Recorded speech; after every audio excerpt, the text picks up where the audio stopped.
Pessoal, boa tarde.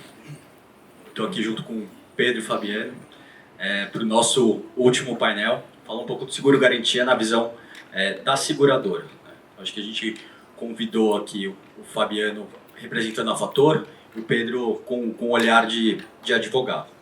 Então acho que é o último painel, acho que a gente acabou invariavelmente abordando diversos temas que a gente trouxe aqui e pensou como pauta nos outros painéis, no painel que o Matheus falou, o painel que o Gustavo mediou.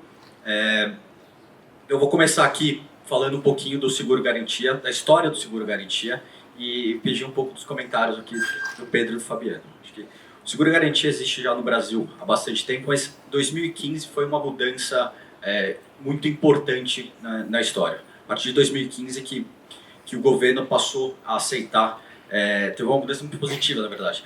O governo passou a aceitar seguro-garantia além de caução e além de fiança bancária para processos judiciais. Acho que isso trouxe uma mudança enorme para o mercado e o mercado se transformou nesses últimos 10 anos, focados muito em seguro-garantia, como o próprio Carlinhos comentou no primeiro painel. Acho que hoje é um mercado enorme e 95, 97% do mercado de ações trabalhistas no mundo são aqui no Brasil e grande parte delas calcionadas por seguro-garantia. Então, acho que depois de 2015, o mercado ainda teve algumas mudanças muito importantes em cima disso. A gente teve a circular, em 2021, a gente teve a circular 407, formatando o produto diferente para grandes riscos. A gente teve em 2022 a 662, que foi uma mudança, acho que estou falando um pouco técnico aqui, um pouco das normas, mas são marcos que foram importantes para moldar o mercado como ele é hoje. A 662 desregulamentou, como a Ana comentou no painel anterior, desregulamentou, despadronizou os clausulados. Então, antes a gente recebia uma apólice de seguro-garantia de uma seguradora, da Fator, a uma outra apólice que eu fosse receber como segurado, ela seria igual. Hoje não é isso. Isso não é para o bem e não é para o mal também. Para o mal eu digo, poxa, a gente precisa entender o que a gente está recebendo.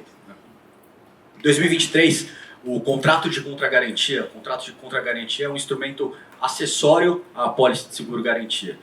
Quando o tomador contrata o seguro-garantia, ele apresenta para o segurado aquela apólice. Se a apólice for executada, o contragarantia é o regresso que a seguradora tem contra o tomador. É a subrogação, como a Ana comentou nos painéis. Isso, em 2023, o contragarantia passou a virar um título executivo. Então, isso facilita um pouco na ótica da seguradora em ter o regresso e, facilitando em ter o regresso, isso ajuda as seguradoras a tomarem os riscos.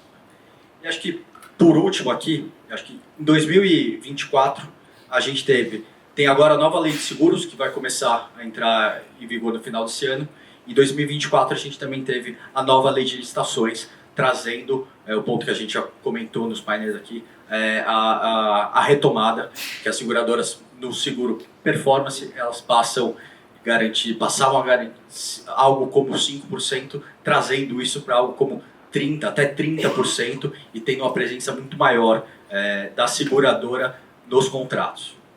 Então, trazendo esse breve aqui resumo para vocês de tudo que aconteceu nos últimos 10 anos, eu queria perguntar para o Pedro, perguntar para o Fabiano, o que eles acham que desses últimos, e eu devo ter deixado algum de fora aqui na minha explicação, o que eles acham que foi a mudança mais significativa ou as mais significativas nesses últimos anos para moldar o mercado como a gente vê ele hoje?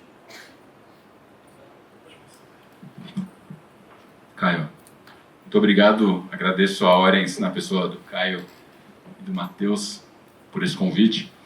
E fico muito feliz de falar desse assunto que quase que dialoga com a minha carreira como advogado. Assim. Então, eu tenho praticamente 20 anos de carreira e o seguro-garantia sempre foi algum tema mal resolvido, e até hoje na minha vida, em diversas posições nas quais eu tive que lidar com esse instrumento. Mas o que eu posso dizer é que em 2005 eu tinha que gastar, daqueles 5 minutos que você tem para despachar com o juiz, eu gastava 4 explicando o que era um seguro-garantia para o juiz. Né? Na época era Circular 232 de 2003, e, enfim, aí revela a idade realmente falar disso aqui, né? Mas e aí esse assunto ele foi melhorando na medida em que esses marcos legais foram sendo colocados. Não que eles resolvam o assunto, né, da disciplina dessa questão, porque até essa disciplina está fragmentada nesses diversos instrumentos que o Caio menciona, mas porque ele chamou diversos operadores do direito em diversos ramos a olharem, cada um na perspectiva daquilo que se adequa, né, à sua atividade, olharem para o seguro-garantia e entenderem. Então não tem mais que gastar 90% do tempo explicando para um juiz como é que funciona o seguro-garantia, o que é, às vezes ele sabe melhor do que eu, do ponto de vista daquela operação, como é que funciona aquilo ali. Então, eu vejo esses marcos, de fato, como uma revolução silenciosa, vamos dizer assim, jurídica, no que diz respeito ao seguro-garantia. Eu só acrescentaria, talvez, até para reflexão, quando você falava, eu fui lembrando de algumas coisas, mas, de fato, eu acho o grande impulso foi quando a Lei de Execuções Fiscais, em 2014 para 2015, passou a aceitar o seguro-garantia como garantia da dívida tributária, né, que é um requisito para recorrer, né? A diferença uma discussão privada em que você garante o juízo para suspender a dívida, mas você pode se defender sem suspender com uma garantia, do ponto de vista da execução fiscal, tributária, para se defender você tem que garantir o juízo. No dia que é dito que você pode oferecer um seguro-garantia, você tem quase que um oceano azul para todos que operam nesse ramo. Então, só para exemplificar, falou-se aqui do trabalhista, que 97% dos litígios estão no Brasil. Mas eu trago outra estatística. O maior litigante do Brasil, quem é? É a Fazenda Nacional. Do ponto de vista do polo ativo, ela tem 2 milhões e 500 mil litígios, dado atualizado até ontem pelo CNJ. E o segundo colocado tem 500 mil. Só que do segundo ao 10º, você vê uns 8 municípios, você vê alguns estados, e se você somar, são praticamente 5 milhões de ações ativas de entes tributantes cobrando de alguém alguma coisa. Então, no dia que falam que pode aceitar seguro-garantia, a gente já tem uma oferta interessante aí, um campo para explorar. Mas não somente. Em 2020 a gente tem a Lei da Transação Tributária. Ela muda a forma com que o advogado tributarista olha para um caso e muda o diálogo entre contribuinte e fisco, na medida em que traz balizas para uma negociação aberta, né? Então, e essa negociação traz a possibilidade de alguns parcelamentos garantidos por seguro, etc., e começam a trazer toda aquela disciplina da Procuradoria-Geral da Fazenda, que ela falava, só aceito seguro-garantia nessas bases, a Fazenda começou a aceitar, no ambiente negocial de uma dívida, seguros-garantia também como garantia de pagamentos parcelados. Então, é um novo marco, e em 2024 tem a nova portaria da PGFN que traz essa menção, inclusive. Fala, eu aceito seguro-garantia para litígios, judiciais ou administrativos, mas também para negociações. Então, temos aí eu só endosso a sua fala de que, de fato, temos um oceano azul para explorar diversas possibilidades. Agora, talvez eu tenha dado muita ênfase ao judicial, e não é coincidência, é só porque, de fato, é o produto mais disseminado. Eu acho que falta essa construção do ponto de vista dos outros seguros, especialmente performance, adiantamentos, etc., talvez por uma peculiaridade de país, né? Assim, é uma reflexão muito minha e que eu acho o seguinte: do mesmo jeito que o risco Brasil afeta e prejudica uma série de negócios, a dificuldade de funding, idem, não seria diferente no ambiente securitário a criação de soluções disruptivas, até porque você tem que analisar uma série de variáveis pouco exploradas e que trazem variáveis de risco ou incertezas até inimagináveis. Então, temos muito trabalho a desenvolver, especialmente do lado dos garantias não judiciais, na minha opinião. Bom, agradecer primeiramente o convite da Orens aí, do Caio, do Matheus, pela oportunidade de falar um pouco aqui da evolução do seguro-garantia. Pegando aqui só um parênteses aqui, acho que até ontem, um tempo atrás, o Brasil foi o país do futebol. Mas hoje acho que o esporte preferido é a demanda trabalhista, né?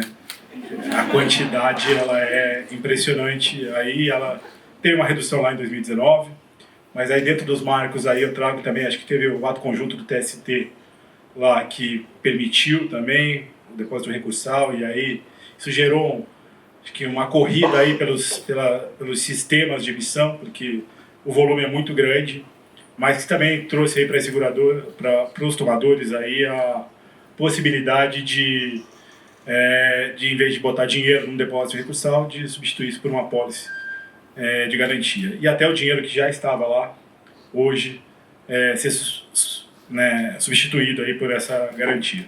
Acho que todas essas mudanças, elas criaram um arcabouço muito bom para o seguro-garantia, né? Então você pega lá, passando aí para 232 lá, mas quando você tem 2014 DPGFN, 2015 o Código Civil, a 407, né, que logicamente não é só para seguro-garantia, ela funciona para grandes riscos como um todo, mas você tem aí uma possibilidade infinita também de criação aí, de uma relação muito mais ampla entre as partes, principalmente o tomador, o segurado e a seguradora, aí, de desenvolver algo específico para aquela necessidade. Você teve também a 662, que já falado anteriormente, você foge do clausulado padronizado, embora alguns segurados ainda insistem no clausulado padronizado, então você tem aí padronização, principalmente por parte das agências, do próprio judiciário, então acho que é também por uma facilidade, mas você também permite a criação, como programa de fornecedores, você consegue aí desenvolver a 6 mãos, a 8 mãos, aí produtos diferenciados. Nisso tudo, para o lado da seguradora, acho que melhora você tendo aí o contra-garantia como um título executivo, né? Então você traz aí também um pouco de conforto dentro de todas essas mudanças. Parece que só afeta negativamente, mas não, acho que são oportunidades. E você tem também aí já em 2023 aí também com as mudanças regulatórias, a nova lei de licitações, e aí acho, né, particularmente, que aqui, embora falte alguma regulamentação ainda, porque tem pontos ainda que não estão amarrados devidamente, a oportunidade do mercado ser construído. Acho que precisa, enquanto seguradora aqui, a gente precisa estar mais próximo do tomador. Acho que o tomador também ter aí ao seu lado um corretor especializado que possa ajudá-lo aí a trazer essas informações antes, essa discussão no edital principalmente, ou antes do edital, para que a gente possa, de alguma forma, também tentar incluir alguns dispositivos que protejam, né, a seguradora, porque simplesmente em obras aí de grande vulto, e aí tem essa discussão na lei federal acima de 200 milhões de reais, mas você tem aí leis estaduais aí com obras acima de 50 milhões de reais. E você traz uma responsabilidade para a seguradora, que assina o contrato como interveniente anuente, que é responsável de alguma forma por monitorar aquele risco e tentar de alguma forma evitar. Acho que o ponto aqui que fica de atenção também é do lado do segurado. Ele acha que o seguro garantia agora não vai ter mais obra atrasada. E a gente sabe que no fim do dia não é isso. Então você transfere totalmente uma responsabilidade para a seguradora, mas que ela é partilhada. Então você tem matriz de risco, você tem algumas discussões que precisam existir. Acho que as seguradoras precisam estar mais próximas do segurado, do tomador, do corretor, para desenhar esses modelos que funcionem para todos. Porque no fim, acho que enquanto está dando tudo certo, é bom para todo mundo. O problema é que quando começa a ter atraso, sabemos também que muitos desatrasos aí em obras públicas ocorrem por parte do segurado, então dinheiro carimbado, e no fim do dia, para o segurado, quando a gente olha para uma obra pública, o que ele interessa é a entrega do bem, né, para a sociedade. Então, acho que quando você tem tudo isso ocorrendo, fica mais fácil sentar na mesa, negociar e tentar chegar no melhor resultado. Não, legal. Acho que já é um ponto que eu ia trazer aqui mais para frente, né, dos desafios aqui da indústria daqui para frente, o que a nova lei de licitações, como ela impacta, né, a visão das seguradoras e a subscrição das seguradoras daqui para frente, para os próximos 5, 10, 20 anos. Mas acho que até antes disso, puxar um assunto aqui, comparando o mercado brasileiro, né? A gente estava conversando antes, né, Fabiano? A gente tem essa jabuticaba aqui, que é o seguro garantia judicial. A jabuticaba, pelo jeito que as coisas foram no sistema judiciário brasileiro e tal. Mas comparando o mercado brasileiro com os mercados, mercado americano, mercados da América Latina ou até outros mercados, né, mais distantes geograficamente, o que vocês acham que faltam para a gente, ou que a gente poderia aprender? Né? Nos Estados Unidos a gente tem muito performance e aí garantia não de até 30%, como a gente fala aqui na nova lei, mas garantia de 100%, até 200%, como o Carlinhos trouxe aqui para a gente. Outros mercados na América Latina, a gente tem garantias on demand, aqui no Brasil elas são condicionais. O que vocês acham que a gente poderia olhar e trazer dos outros mercados para desenvolver aqui, fora o judicial que toma hoje a maior parte da capacidade? Pensando um pouco respondendo só um pouco do judicial aí, hoje deve representar mais ou menos 70% do mercado brasileiro. Ano passado foi o primeiro ano que o mercado de seguro-garantia ultrapassou 5 bilhões de reais em prêmio. Então 70% disso você está falando que foi de garantia judicial. Isso corrobora um pouco com o que o Carlinhos disse no primeiro painel aí, sobre a exposição que a gente tem em seguro-garantia de aproximadamente 1,3, 1,5 trilhões de reais. Mas 70% disso é garantia judicial. E aí, quando você fala do judicial, você está falando de uma garantia de 100%, 130% do valor de face do risco. E aí, até pegando aí o ponto que o Pestana questionou sobre se vai haver capacidade, eu acredito que sim. Por quê? Porque você tem os grandes tomadores hoje de garantia que temos no mercado, que são as maiores exposições. Você deve ter exposições aí de 30 e poucos bilhões de reais, que é mais ou menos o que se tem de capacidade, somando aí as 36 seguradoras que operam hoje seguro-garantia. Você tendo isso, esses tomadores normalmente são tomadores de judicial, você não tem garantias tradicionais aqui envolvidas. Então, quando você traz um percentual de 5 para 30, você tem tomadores aí. Imagina que a exposição mais alta hoje de garantia não judicial deve rondar aí os 8, 10 bilhões de reais. Então você teria aí um pouco de espaço para assumir aí mais capacidade.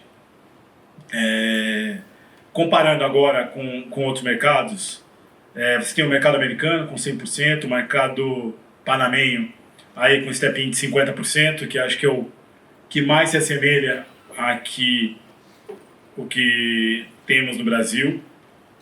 Você tem os mercados chileno, peruano, equatoriano aí com o primeiro requerimento. Então você tem mercados onde você tem sinistralidades muito altas, né? Então mas você também tem contra-garantias mais fortes.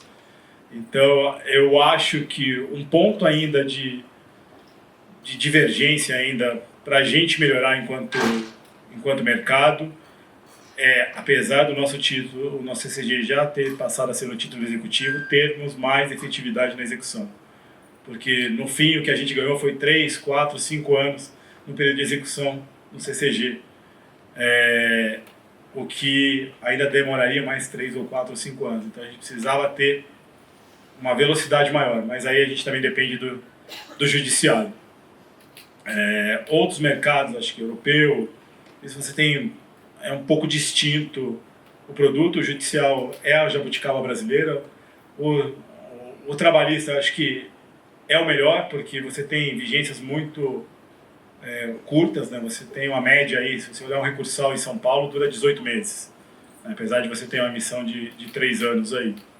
Então, do meu ponto de vista, acho que o que poderíamos aprender aí é tentar com que os instrumentos de recuperação por parte da seguradora fossem mais efetivos. Não, muito bom o comentário.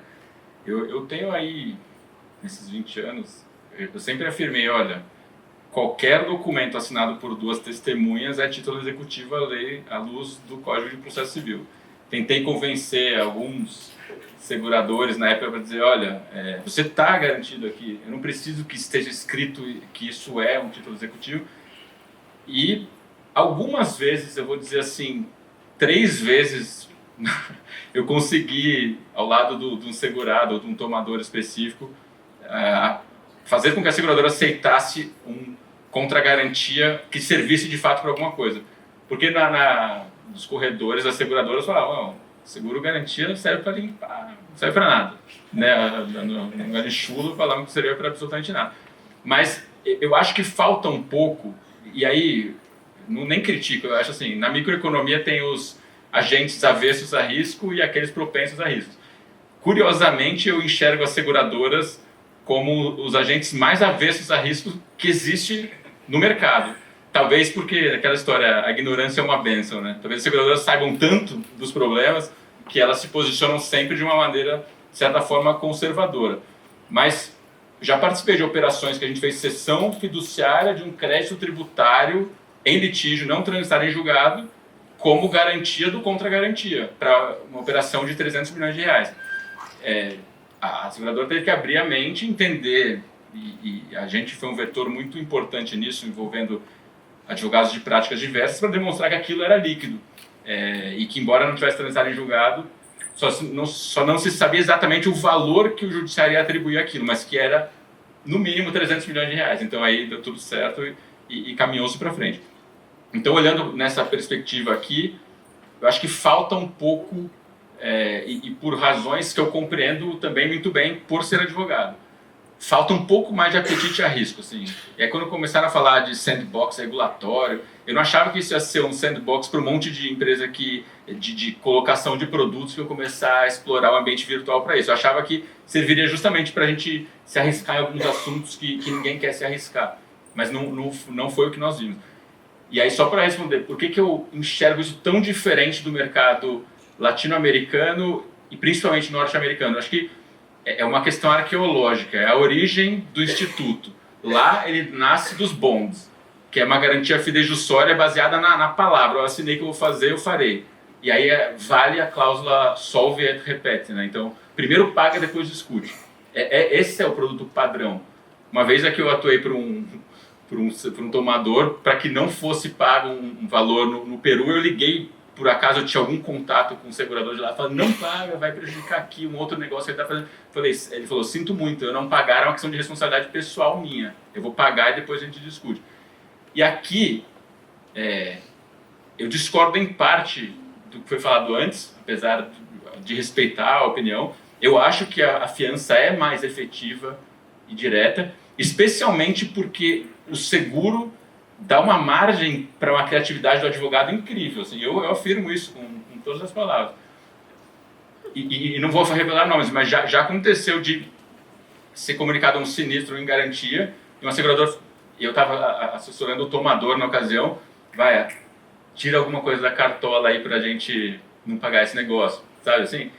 E de fato tem um monte de coisa na cartola. Eu já ouvi de um diretor de seguradora, uma época eu trabalhava ativamente para seguradoras, dizer, o judiciário é parte do negócio securitário. É lá que termina a minha análise de risco. Então, assim, eu conto, e toda essa atuação perante o judiciário, fatiando casos, escolhendo quais que vão ser pautados, quais que não, é parte do negócio. Então, de novo, eu acho que temos um espaço para melhorar isso tudo, e aí eu pego de novo o gancho do que foi falado aqui antes. Na medida em que a gente aproxima tomador especialmente, e seguradora, mas também segurado e seguradora, no pré-litígio. A gente tem que começar a lançar mão desses institutos, de um contra-garantia mais confiável, acreditar que ele é confiável. Eu sempre achei que era execuível, vamos dizer, por causa da regra dos testemunhas. Mas tá bom, vamos fazer valer esse negócio, vamos fazer um contra-garantia efetivo, e quando houver o problema, ele vai ser executado, e a gente vai ver onde vai dar aquilo, e vamos colocar alguns first demand aí, sem condições, sem tantas condições na mesa, pagar e depois discutir. Óbvio que não em exposições enormes que vão levar à ruína uma seguradora, mas que pelo menos dê para entender essa dinâmica. Cobre-se mais por isso, prêmio, enfim, algumas reflexões muito pessoais minhas, criticáveis, eu sei, mas eu olho um pouco assim esse mercado. Até pegando um pouco do teu gancho, acho que essa questão de você estruturar recebíveis, a gente já teve a oportunidade aí junto com a Orens de estruturar num negócio recebíveis de um contrato, onde que eles ficaram cedidos fiduciariamente para a Fator e a operação parou de pé. Então acho que olhar e aí ter o apoio aí de um corretor especializado, acho que ajuda muito você montar toda essa estrutura para que no fim do dia você pegue um problema que aparentemente não tem solução e você consiga fazer isso ficar de pé. No fim você resolve o problema de todas as partes e a seguradora também, como garantidora da operação, tem o conforto devido se alguma coisa der errado. Esse era antecipando aqui, era o próximo tópico aqui que eu ia trazer, citando esse exemplo que você falou, Fabiano, da operação que a gente colocou com recebíveis, né? Acho que isso mostra um pouco o papel, é uma operação que, sem sentar na mesa, sem fazer um exercício de construção e de alocação aqui de risco e de recursos, a gente não conseguiria colocar de pé. Eu acho que trazer para a mesa o tomador, trazer para a mesa a seguradora e ter um consultor, um corretor, consultor, pensando em possibilidades, acho que faz muita diferença e aí a gente começa a pisar em riscos menos óbvios, né? E menos óbvios, né? Acho que eu sempre falo isso e defendo um pouco isso, né? Sempre existe uma régua de risco-retorno. A gente fala de operação menos óbvia, a gente fala de uma remuneração melhor. A gente fala de uma operação mais óbvia, a gente fala de uma remuneração menor, né? Isso é assim que o mercado financeiro funciona, assim que o mercado capitalismo funciona. Então, acho que é legal a gente olhar, pensar e trazer para a mesa negócios diferentes e botar isso, todo mundo na mesma página para fazer uma coisa que, a princípio, não seria factível. Pessoal, pensando um pouco aqui, né, também nos próximos passos aqui no 2025, aqui com a influência que a gente está vendo cada dia mais de AI aqui no mundo, o que vocês acham que seria... qual a influência de AI vocês veem aqui no mercado para os próximos 2, 5, 10 anos? Que outras tecnologias, ou para onde vocês acham que o mercado pode ir com essas tecnologias, ou não, né? Ou até com outros recursos aqui que podem acontecer? Acho que podemos separar em dois temas aqui. O primeiro para o lado judicial. Então, acho que aqui você tem um produto literalmente comoditizado. Preço e velocidade. Então, aqui você tem uma oportunidade de AI para fazer a subscrição através de jurimetria, entender se aquele risco é aceito ou não de acordo com os parâmetros da seguradora e fazer a própria avaliação que hoje um subscritor de judicial faria. Então você tem um lado partindo para um lado mais automatizado. Do lado do que você fala não judicial, aí eu acho que a AI vem ajudar, mas ela não elimina totalmente o subscritor. Então você tem aí informação, muitos dados, onde a AI pode ajudar na construção de uma subscrição mais robusta, de uma subscrição completa, com informações vindo de todos os lados, e você acaba ganhando em velocidade também.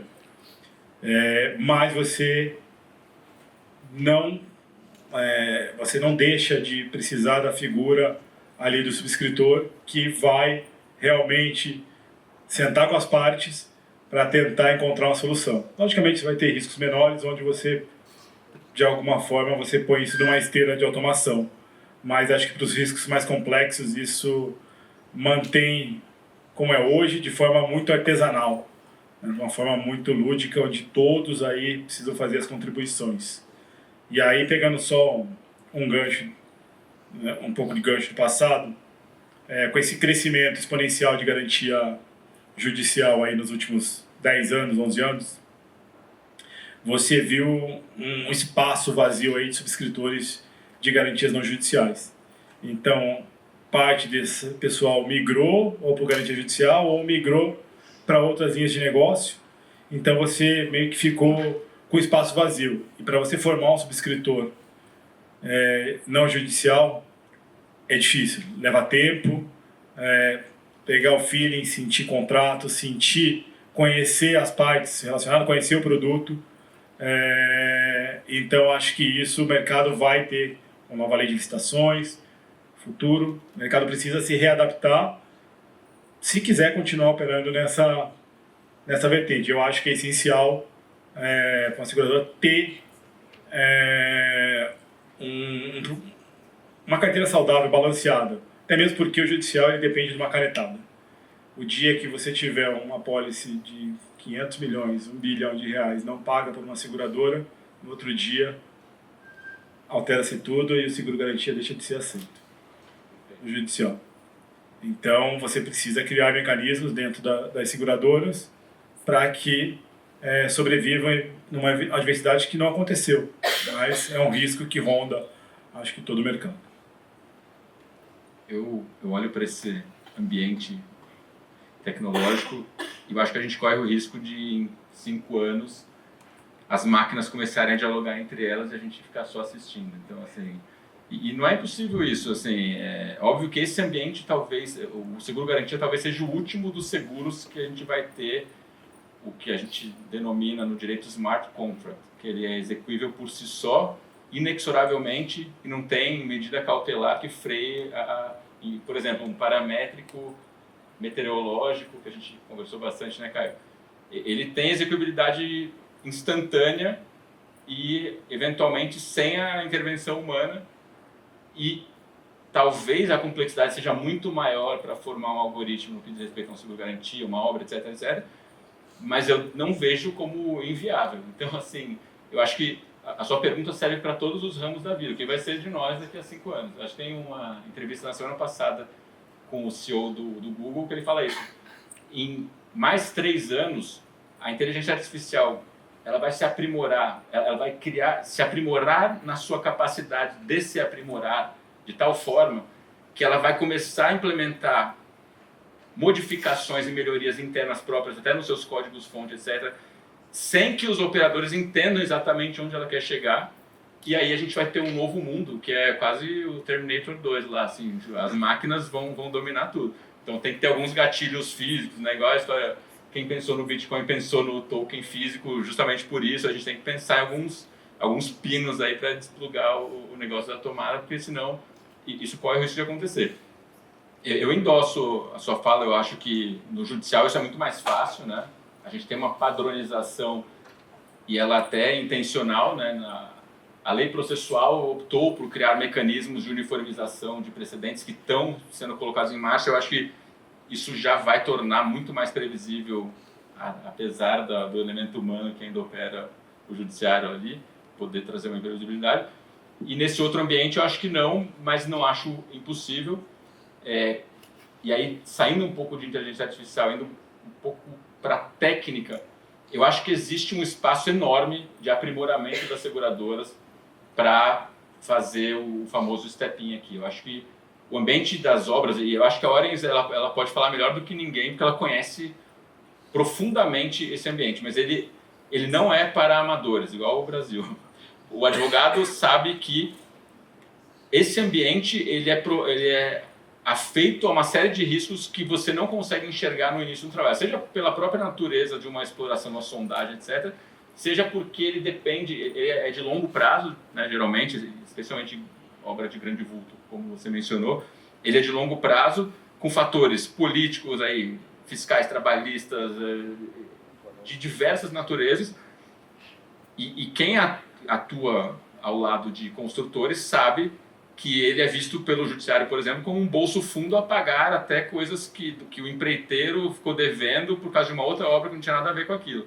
Então é um mundo tenebroso com o qual a seguradora vai ter que dialogar um pouco mais e entender o famoso mundo da desconsideração da personalidade jurídica porque o juiz quis que fosse feito daquela forma.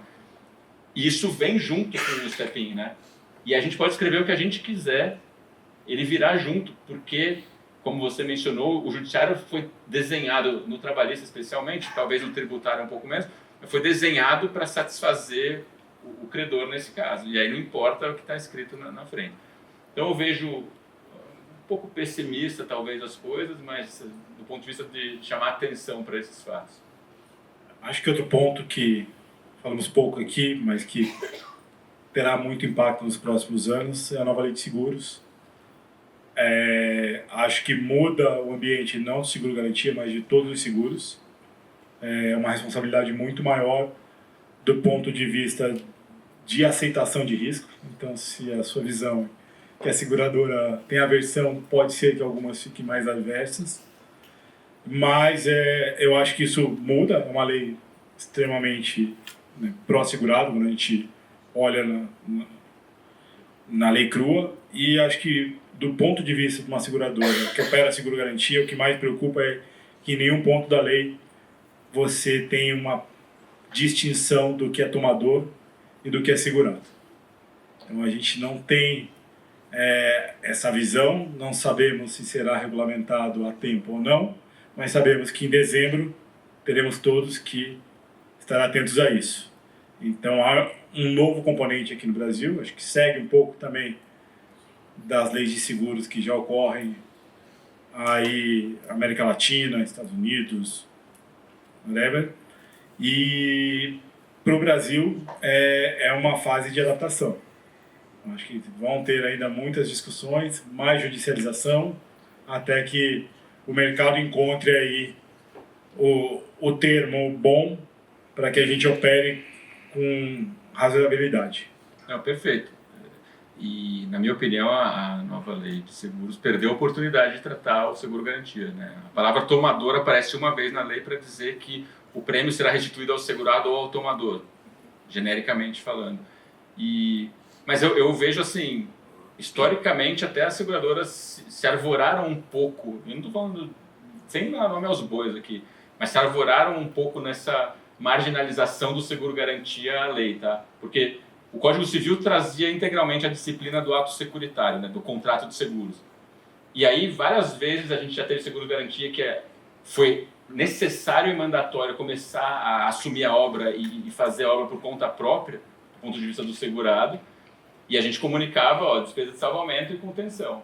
E aí vem aquela mensagem, não, mas não se aplica no seguro-garantia despesa de salvamento e contenção. Eu falo, tá, mas é seguro ou não é? Porque na parte geral, né, dos seguros no Código Civil, diz que as despesas de salvamento são inerentes ao risco assumido. Isso vale para seguros. Se isso aqui for uma outra figura, talvez não se aplique.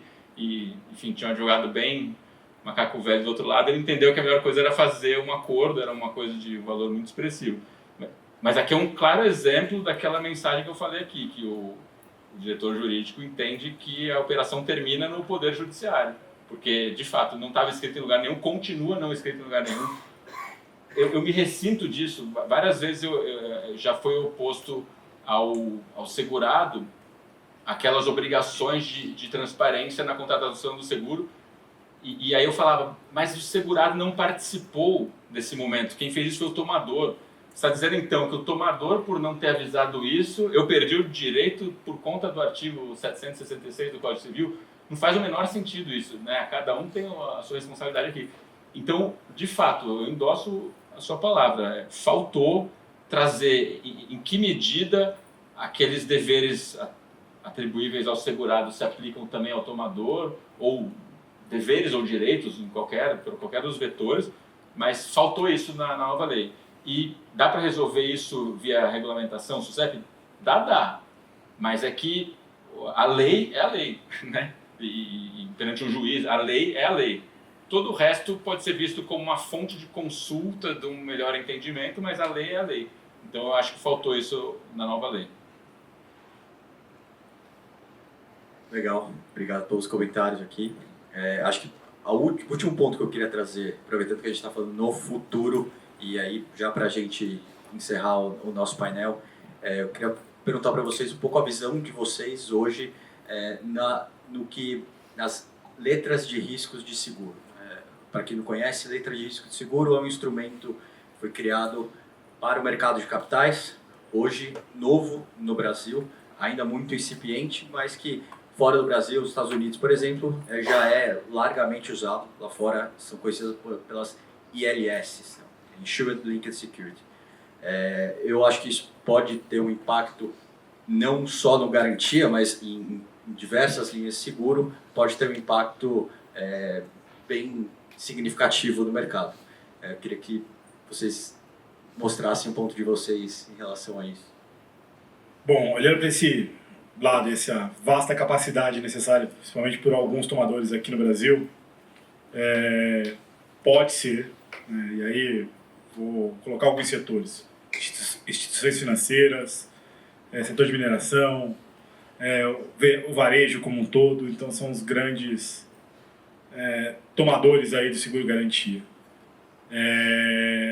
Pode ser que para esses você consiga montar estruturas de letra de seguro para alavancar suas capacidades. Então, aqui você consegue estruturar alguma coisa. O grande, porém, você está falando de garantia judicial, de riscos muito longos. Então, a viabilidade pode ficar um pouco comprometida. De repente, você montar alguma estrutura dessa para um lado, para um projeto de trabalhista, concursal, que são menores e você tem aí um controle um pouco melhor sobre o prazo, pode ser que faça mais sentido. Logicamente, no cenário de Selic muito alta, tem que ver a viabilidade também do retorno para o investidor nesse negócio. Mas, outro lado seria projetos de infraestrutura muito grandes. A gente tem aí, falamos aí de novo PAC, com investimentos aí da ordem de trilhão, 1,8 até em 3 anos, mas nenhum projeto ainda que seja robusto, que ultrapasse essa capacidade de mercado. Ou um projeto estruturado que fuja aos contratos de resseguro que hoje estão bem limitados em comparação ao que era o passado. Você pode montar uma estrutura de ILS a primeiro requerimento ali para algum projeto. Pode ser que você pare de pé, mas eu acho que tem um longo caminho de construção ainda para que o mercado de garantia consiga efetivamente operar uma letra de seguro. Perfeito, comentário. Endosso que os riscos de longa maturação são mais difíceis, né, de você empacotar e mostrar para alguém que vale a pena investir naquilo. Mas olha que interessante, né? O funding desses grandes projetos, eles já estão muito bem posicionados no mercado financeiro de forma ampla, no mercado de capitais, especialmente nas debêntures incentivadas e tudo mais. Então, não é tão fora do padrão pensar que alguém que já analisou aquele risco na perspectiva financeira pura tem apetite também para, né, comprar um título vinculado ao seguro que foi dado naquela operação, especialmente porque ele já fez uma análise de risco e já acredita ou não no projeto, né? Então, parece que aproveitando esse ecossistema financeiro já existente para as obras de grandes vultos, para o setor de infraestrutura e tudo mais, eu acredito no produto. Eu acho que ele tem alguns bugs ali, né? Alguns problemas a serem resolvidos. O primeiro deles é que eu acabei de falar de debênture de infraestrutura, que a sua característica essencial é ser isenta do imposto de renda do ponto de vista de quem a compra. E a letra de risco de seguro não tem nenhuma previsão de benefício fiscal. Então, se você abre lá o seu app da XP e tem um negócio desse, né, que mal se sabe explicar o que é, e do lado uma debênture de infraestrutura que já vão te falar, isso aqui é isento, você acaba migrando para lá. Então, a competição está desleal. Eu acho que deveria ter um ajuste na lei que trouxe a letra de riscos de seguros para que ele tivesse também um benefício fiscal. Esse seria o primeiro ponto. Eu cheguei a dialogar com algumas seguradoras a esse respeito, até, aproveitando que está chegando no fim, eu vou querer sortear 2 livros aqui de seguros de catástrofes climáticas, porque aqui, de fato, é onde esse bond funciona. Porque quando você olha para catástrofes climáticas, última ratio, quem vai botar a mão no bolso é o governo. Então, se você tem um mecanismo para que a mão seja colocada no bolso através do mercado de capitais, é muito melhor do que um mero decreto de calamidade pública que vai permitir que um crédito extraordinário seja aprovado no Congresso no dia seguinte e alguns milhões seja pago a um município, a um estado, enfim, a quem decretou a calamidade pública. Sem nenhuma ressalva, sem nenhuma possibilidade de você explorar os gatilhos da lei de responsabilidade fiscal, lei de licitações, né? Eu quero dizer que quando acontece uma catástrofe, as guardas baixam e o sistema financeiro, o sistema orçamentário nacional fica à mercê de tudo. É igual um organismo que tomou antibiótico, ele não tem as suas proteções. Então, nesse ambiente eu entendo que se você de antemão, e eu não estou inventando a roda, isso aqui, o México já fez isso, você mencionou que nos Estados Unidos é muito prolífico o mercado de ILS lá, né? Insured Linked Securities. E no México, eles fazem o cat bond lá, né? Principalmente para a proteção de terremotos, garantido, em vez de buscar o mercado de resseguro diretamente, emite-se uma letra de risco de seguros que é subscrita em boa parte pelo próprio governo, nessa lógica de dar funding para a garantia, que pode ser que não se materialize, então é um dinheiro que sai do orçamento e às vezes não sai propriamente, porque forma o fundo e no ano seguinte sai um pouco menos, então é muito inteligente a solução. Eu acho que precisa ser melhor explorada, mas precisa aprimorar, especialmente desse lado tributário. Esse assunto é bem tratado aqui, não por mim, eu só coordenei o livro e escrevi algumas outras coisas, mas por um outro colega e amigo, Tomás Castrup, ele escreveu muito bem sobre isso, nessa perspectiva das catástrofes climáticas. Não, legal, pessoal. Acho que já estamos aqui com o tempo quase estourado, mas alguém tem alguma pergunta aqui para a gente fechar o painel?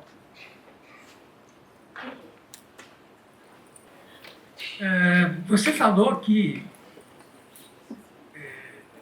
tem capacidade no mercado, porque a maioria das... desculpa, eu apontei para ele, mas eu estou falando com ele direito. Tá bom. Então, os grandes acúmulos hoje que estão usando capacidade são de garantias judiciais. E a lei de licitações vai pegar um outro nicho. Ok. Então, tem capacidade hoje. Até quando? Aí é bola de cristal, mas hoje a gente tem um problema solucionado. Eu acho que vamos viver o problema de hoje. Amanhã a gente vive o de amanhã. Eu acho que de tempos em tempos há uma reciclagem, né? No passado eu olhava os riscos das garantias judiciais numa perspectiva de risco sistêmico. Eu cheguei a conversar com algumas seguradoras na época, porque eu via esse negócio da uniformização de jurisprudência como uma tendência processual e falava, tá bom, então vai ter um dia que uma decisão do Supremo vai ser gatilho para 500 mil apólices de uma vez, especialmente nos temas tributários, né? Mas eu acho que vocês fizeram a lição de casa muito bem feita, assim, do tipo de aceitar, escolher os riscos que vocês vão correr, né? E assim, olhando um pouco para o passado, eu vi uma situação mostrar o oposto, que a capacidade ela vai se reciclando no seguinte sentido. Por exemplo, até 10 anos atrás, para um recurso administrativo perante o INSS, era obrigatório oferecer uma garantia. Um belo dia o Supremo disse, não precisa oferecer essa garantia. E aí tinha uma série de fianças bancárias e seguros garantia para garantir esse risco, que no dia seguinte foram simplesmente cancelados, a exposição acabou e morreu o assunto aí. Eu acho que para o bem e para o mal isso vai acontecendo com o tempo e vai havendo uma reciclagem e aí a capacidade vai dialogando com cada um desses cenários. Só lembrando que os grandes projetos também vão durar 4, 5 anos, vai ter um long tail também, então aquela capacidade vai ficar amarrada ali. O grande ponto do judicial é que ele não fica 4, 5 anos, né? Ele fica 10, 15 anos aí. Então você tem pelo menos um indicativo de fim muito mais próximo numa garantia de performance do que numa garantia judicial. Então você tem uma rotatividade maior das garantias, né? Além do mais, você está falando de uma garantia de 30% e não de uma garantia de 100% do valor em discussão. Estou falando de 30, mas não de 5. Sim, sim. enfim, 30 em casos específicos, né? Mas, de fato, eu olho um pouco com preocupação também para essa capacidade para esse tipo de risco, um pouco olhando para o retrovisor, porque quando houve lá a febre do pré-sal, não havia interesse do mercado de seguros na colocação de certos riscos pertinentes a sondas, a coisas que eram totalmente inovadoras no mercado nacional. Eu vejo isso acontecer no setor elétrico, quando os geradores têm certas soluções de engenharia que muitas vezes são indicadas como protótipos pelas seguradoras, e também não tem garantia para isso. Então, fala-se que o Brasil é a nova fronteira energética do mundo, mas você vê umas coisas rudimentares relacionadas a usinas eólicas onshore não sendo aceitas pelas seguradoras. Aí você vai falar, ó, eólica offshore, que o risco ainda é imponderável em terras tropicais e muito mais arriscado do que onshore, né? O mar, ele é uma variável muito complexa de ser analisada. Eu enxergo sim uma talvez falta de capacidade. Na época, o governo veio com a solução que era a BGF, não é a BGR, né? A Associação Brasileira de Gestores de Risco, é a BGF, a Agência Brasileira de Gestores de Fundos Garantidores, justamente para dar um recado, falar assim, o mercado, vocês não querem? Então tá bom, eu vou dar um jeito de garantir os projetos do pré-sal. E aí foi, né, a choradeira dos seguradores, Segurobras e não sei o quê, falou, cara, mas vocês não deram a solução, alguém está tentando dar uma solução. E não é uma solução mirabolante, porque se você olhar, e eu gosto sempre de dar esse exemplo e tá nesse livro aí, o que é o FESR, né, o Fundo de Estabilização do Seguro Rural, que foi criado no Decreto-Lei 73 de 66, ele era basicamente um mecanismo ressecuritário baseado em um fundo gerido na época pelo IRB e depois foi tombado para dentro dessa BGF. E funcionava da seguinte forma, quando der lucro a seguradora, ela vai jogar necessariamente um excedente de lucro acima de 50% no fundo. Quando ela der prejuízo, ela pega dinheiro do fundo e não tem esse prejuízo, neutraliza o prejuízo. E aí, uma crítica que eu fazia no passado era, poxa, isso aí deveria ser provisório. Ele nasceu para ser provisório e não foi, como tudo no país, né? A CPMF, o P de provisório era, na verdade, o P de permanente. Mas, enfim, para minha surpresa, nesse estudo aqui, eu fui olhar o balanço da BGF e o FESR lá dentro, e ele é superavitário. Então, esse fundo criado para solucionar um problema de falta de apetite das seguradoras locais ao risco agrícola, rural em sentido amplo, ele virou um negócio interessante. E um belo modelo para isso aqui. Os riscos que o mercado não tem, talvez, capacidade, ou tem capacidade, mas não tem interesse, né, em colocar em risco aquela capacidade, talvez tenha alguma solução. Eu não sou tão fã assim de soluções de governo, eu prefiro soluções de mercado, mas quando as soluções de governo são soluções de mercado, né, é um resseguro com uma lógica muito objetiva, eu acho que funciona e pode funcionar. Acho que só trazendo o último ponto aqui, acho que a resposta para a possível falta de capacidade pode ser justamente a LRS que a gente estava comentando aqui. E com todas as dificuldades de não ter uma isenção tributária e o mercado financeiro ter que se educar sobre esse título novo, mas num cenário de falta de capacidade pode ser uma solução trazer o bolso do mercado financeiro para o mercado securitário. Você me lembrou só uma coisa, eu testei esse campo recentemente também, porque a gente vive de projetos, né? E aí eu lembro que a resposta do segurador foi, poxa, para eu colocar um risco em resseguro, é um instalado de dedos e um pagamento de um prêmio módico. Para estruturar uma operação dessa, vai ter gasto com o banco, com o advogado, com o corretor, com tudo mais, e ainda tem que pagar uma taxa competitiva com os títulos de renda fixa no Brasil hoje. Esquece, não vou olhar para isso agora. Foi essa a resposta. Mas pode ser que a gente tenha um cenário aí pela frente. Cenário de falta de capacidade, pode ser essa a solução. Perfeito. Legal, pessoal. Vamos fazer o sorteio rapidinho?